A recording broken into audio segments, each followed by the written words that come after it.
Go. Okay, first, can everybody hear me? Yes, I can. Okay, Yep. we're good. We're good to go. Okay. Well, tonight we have a lesson in, you could call it reasoning or logic. Anytime you've ever taken a class talking about reasoning, there are various ways that people come to conclusions. We have what we call deductive reasoning, where we start with the premise and deduce from the premise the conclusion, or we have inductive, where we gather a lot of information, and from that information, we make an inductive conclusion from it.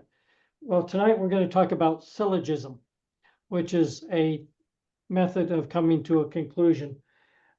Tonight's class, we're going to talk about 4 men bringing a paralytic to Jesus and not finding a way to get the paralytic man that they were carrying on a stretcher to Jesus's feet. They decided to go and climb the outer stairs onto the roof, take away the tiles from a portion of the roof, and lower their friend down from the roof into the room where Jesus was sitting and speaking. It's an interesting and almost humorous story, yet in it, Jesus starts to expand his statements about who he is. And he does so because he was speaking to a large crowd of people that had gathered around this house, which included Pharisees that had come from Galilee, Judea, and especially from Jerusalem.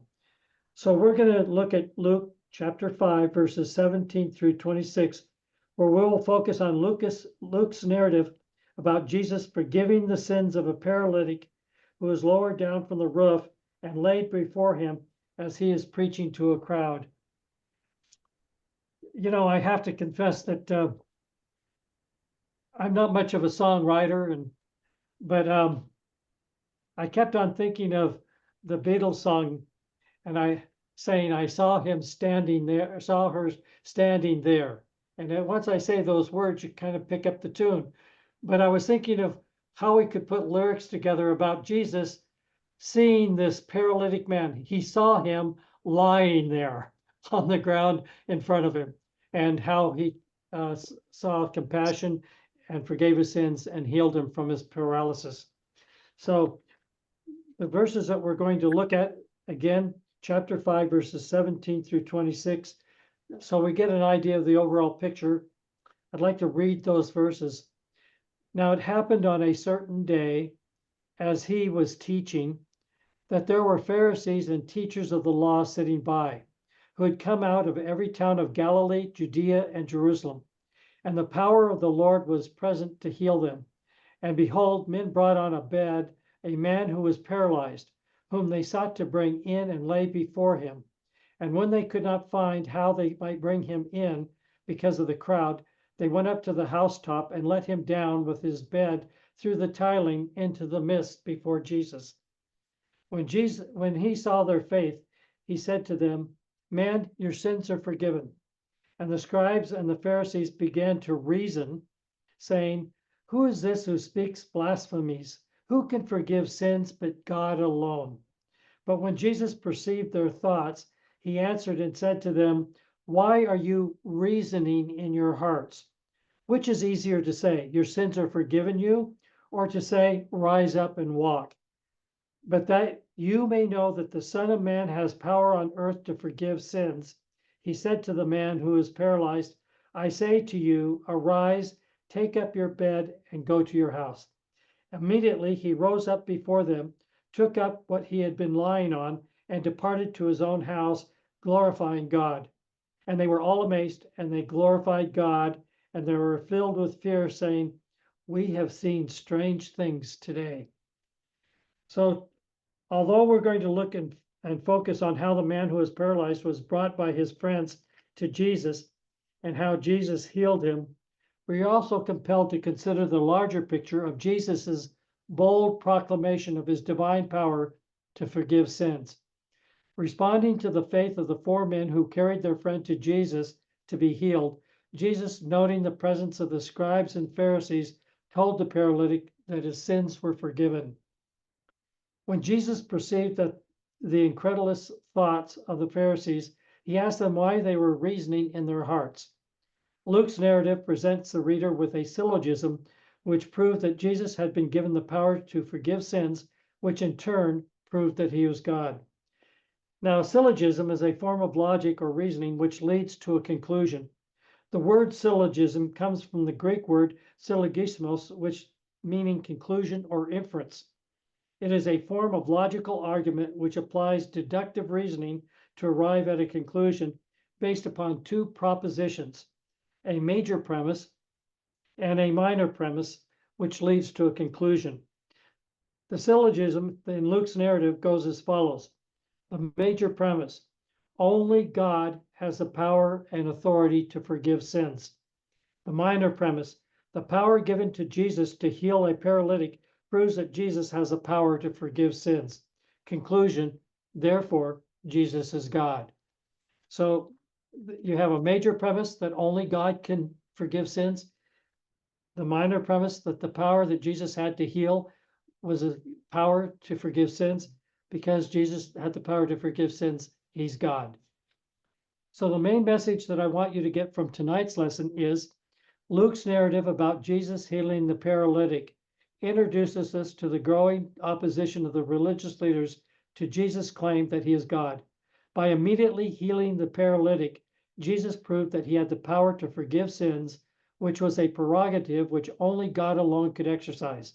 Yet despite this incontrovertible proof of his deity, the Pharisees and scribes rejected Jesus' claim, and the rest of the crowd failed to recognize Jesus as God. So the outline: by healing the paralytic, Jesus provided proof to the doubting Pharisees that he is God. So we're going to break it into three parts. In faith, four friends bring their paralyzed friend to Jesus to be healed. We're next going to talk proclaiming his divine power and authority. Jesus told the paralytic that his sins have been forgiven.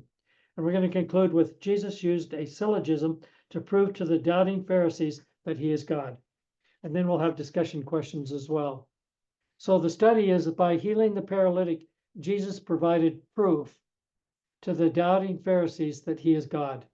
In faith, four friends bring their paralyzed friend to Jesus to be healed. Luke chapter 5, verses 17 through 19. Now it happened on a certain day, as he was teaching, that there were Pharisees and teachers of the law sitting by, who had come out of every town of Galilee, Judea, and Jerusalem, and the power of the Lord was present to heal them. Then behold, men brought on a bed a man who was paralyzed, whom they sought to bring in and lay before him. And when they could not find how they might bring him in because of the crowd, they went up on the housetop and let him down with his bed through the tiling into the midst before Jesus. So Luke opens this narrative by noting the presence of scribes, legal scholars, and Pharisees among the crowd that had gathered to hear Jesus preach and to witness Jesus's teaching. The narrative starts noting the presence of these Pharisees and these scribes. And Jesus, in speaking to the crowd, noted that among the crowd, not just people there to have their relatives healed or to witness the healings, but now there are Pharisees and scribes there to critique or to investigate what Jesus was doing. Jesus' ministry had reached a point where religious leaders throughout Galilee, Judea, and Jerusalem either were sent to critically observe or who were curious about Jesus and what he was doing. So this is a new aspect of Jesus's ministry, where now he is speaking out in the presence of Pharisees and religious leaders that held the religious power in Israel. Although Mark in his gospel narrates that the event took place in Capernaum, Luke's narrative does not say where the event took place. In addition, Mark indicates the number of men that carried their friend to Jesus. Now, the Pharisees were the largest and most powerful group of the three competing sects in Israel at the time. The other two sects were the Sadducees and the Essenes. The Pharisees who were present were most likely sent to observe what Jesus was saying and to gather evidence against Jesus. The four men, believing that Jesus could heal their paralyzed friend, the four men carried the paralytic on his bed to the place where Jesus was teaching. Now, Luke does not tell us how far these four friends had to travel to take the paralytic to Jesus, but anyone who has lifted up a person on a stretcher knows it is no small effort to carry a man that's on a stretcher or a bed. When we went through exercises where we're looking at casualties and we had to lift up people that were on a stretcher, it was all you could do to get four men to carry it. And they were awkward in carrying it. The farther you had to carry that stretcher, the more difficult it was. So these people carried this man an unspecified distance to even reach the place where Jesus was speaking. When they arrived, the crowd was so large that they could not get through the crowd to lay the paralytic in front of Jesus. So they got there and they looked and they said, how are we going to get our friend inside so that Jesus notices him and will heal him? Not to be deterred, the four men carried the paralytic up the outside stairs, taking him to the roof, where they dismantled the tiles on the roof to create an opening so they could lower the paralytic down inside the house to deliver him to Jesus's feet. In Jesus' time, the houses were small and the roofs were often used as part of the living quarters. In order to get to the roof, the houses had a stairway that was on the outside along one of the walls, which enabled them to gain access to the roof. The roof itself consisted of wooden beams which were covered with tiles. So you could see that the four men carrying their friend to Jesus looked and they found another way to get their friend to Jesus's feet. So they saw the stairs and they carried this bed with the paralytic in it up the stairs onto the roof, laid him down, and then started to dismantle the tiles from the roof to open up an area large enough to lower this paralytic on his bed down from the roof to Jesus's feet. So the four men removed the tiles in order to create this opening between the wooden beams so that they could lower the paralytic. All the time, the paralytic was lying on this bed as he's being lowered down at Jesus's feet. Recognizing the arduous or difficult and persistent effort of the four men to carry the paralytic to him, Jesus was impressed with their faith.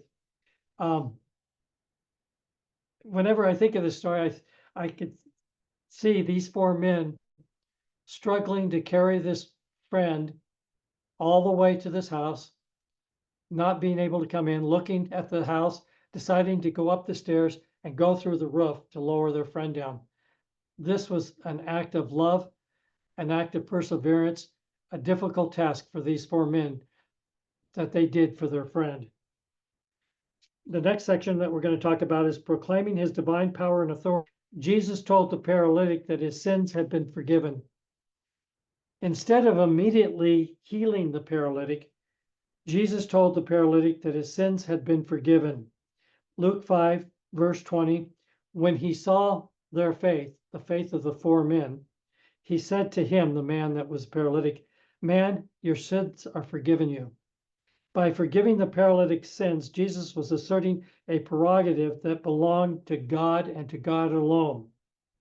By first telling the paralytic that his sins had been forgiven, Jesus was sending a message to the scribes and Pharisees that he was more than just a prophet, and that the power given to him to heal was the same power he possessed as God to forgive sins.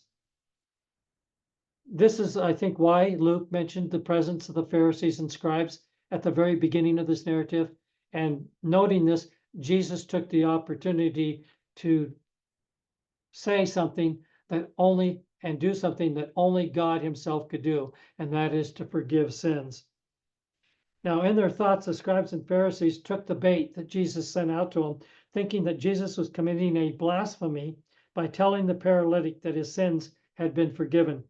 In verse 21, Luke writes, and the scribes and the Pharisees began to reason, saying, Who is this who speaks blasphemies? Who can forgive sins but God alone? The Pharisees recognized that if Jesus wasn't God, his forgiving of a man's sin was an act of blasphemy. So now we get into Jesus using a syllogism to prove the doubting Pharisees that he's God. In Luke 5, verses 22 through 24, Luke writes, "But when Jesus perceived their thoughts, he answered and said to them, 'Why are you reasoning in your hearts? Which is easier to say, your sins are forgiven you, or to say, rise up and walk? But that you may know that the Son of Man has power on earth to forgive sins, he said to the man who was paralyzed, I say to you, arise, take up your bed, and go to your house.'" By means of Jesus's omniscience, his all-knowing, Jesus perceived the skeptical, unbelieving thoughts of the Pharisees. The Pharisees only thought these things, but Jesus read their minds. Jesus spoke directly to the Pharisees, telling them that he possessed the power to forgive sins, which is a power which belonged to God alone. Jesus was out to prove a point to the Pharisees. He was saying to the Pharisees that his power to heal a paralytic was the same power he possessed as God to forgive sins. Jesus asked, is it easier to say your sins are forgiven, or to demonstrate that he was God by telling the paralytic to rise up and walk? There was no demonstrable or objective proof that Jesus saying to the paralytic that his sins are forgiven resulted in the sins being forgiven. In other words, Jesus can say your sins are forgiven, but how are we to know from just Jesus's word that indeed his sins are forgiven? Only if Jesus is God are his sins forgiven. However, the immediate healing of a paralytic would present incontrovertible objective proof that Jesus had the authority not only to heal the paralytic, but also to forgive the paralytic's sins.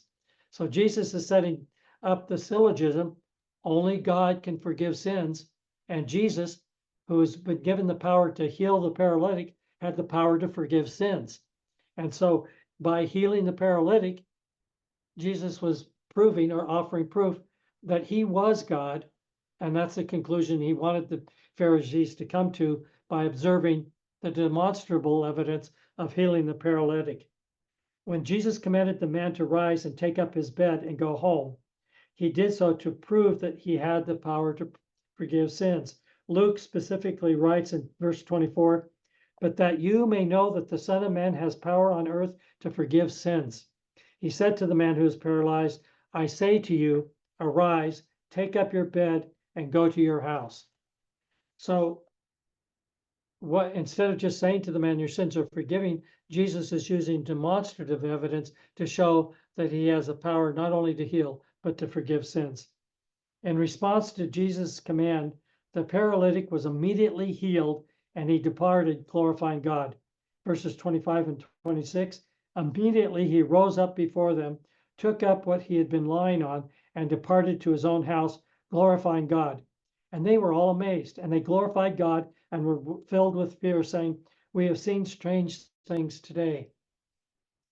This word immediately that describes how the paralytic got up and picked up his bed and left the house is really demonstrative of a miraculous wonder performed by Jesus. When people are in a coma and they're lying in bed in a paralytic state, when they come out of the coma, they have to go through rehab just to learn to walk again. They often have to go through rehab to learn how to talk. Yet Jesus told this paralytic to arise, stand up, even though this man had probably not stood up for either his entire life or for a long period of time in his life. And then he was able to pick up the bed and carry it out of the house and go to his own house. This is demonstrative evidence of a wonder performed by Jesus to immediately heal the paralytic so he would be fully restored to get up, walk away, and to no longer be burdened by paralysis. Now, Luke describes that there's really two responses that the crowd reacted to what Jesus had said and done. the positive response of the paralytic who obeyed Jesus' command and stood up, arose, and walked off, and the members of the crowd who were amazed and glorified God. Luke specifically says that they glorified God and they were amazed. They didn't say they glorified Jesus as God. So they still didn't connect the dots. Then there was a negative response of the scribes and Pharisees who began to discredit Jesus and started to plot against him. I went through a lot of literature in preparation for this lesson where they point out that this portion of Luke's gospel is the beginning of the controversy that the Pharisees were beginning to oppose and reject what Jesus was saying. And so this is a transition in Jesus's ministry where we're going to see more and more opposition to Jesus by the Pharisees, who ultimately planned on killing Jesus because of what Jesus was doing and saying. It's curious that Luke's concluding comment that the crowd was filled with fear and stated that they had seen strange things today pointed to the crowd failing to recognize that Jesus was God. So here Jesus is boldly proclaiming that he's God, and he's using the healing of the paralytic to prove that he is given the divine power to forgive sins, a power that only God himself possessed. And by healing the paralytic, Jesus had the power to forgive sins. And because he had the power to forgive sins, Jesus was God. And everybody misses it. So with that, we're going to go into now the discussion portion to expand our understanding of these scriptures.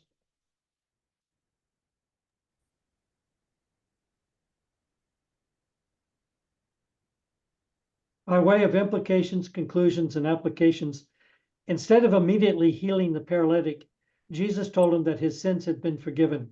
Luke's narrative about Jesus healing the paralytic was written in a manner to show that Jesus was presenting proof to the crowd and to the Pharisees who were present that he was God.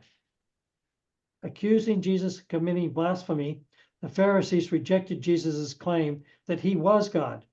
To demonstrate that he had the power to forgive sins, which was a prerogative that belonged to God and to God alone, Jesus commanded the paralytic to rise, take up his bed, and go home. Jesus' words alone, saying that he had forgiven the paralytic's sins, were by themselves insufficient to objectively corroborate that Jesus was God. But healing the paralytic by his command would provide incontrovertible proof that Jesus was God, and that as God, he had the power and authority not only to heal the paralytic, but also to forgive his sins. The Pharisees heard and understood the message that Jesus was telling them, that he was God, but they failed to believe that Jesus was in fact God. Accepting Jesus as God requires more than acknowledging that Jesus had been given and exercised strange or unusual powers of healing. Accepting Jesus as God requires more than a reasoning heart. It requires a transformation of a person's heart into a heart of faith, as Paul emphasized in his comments.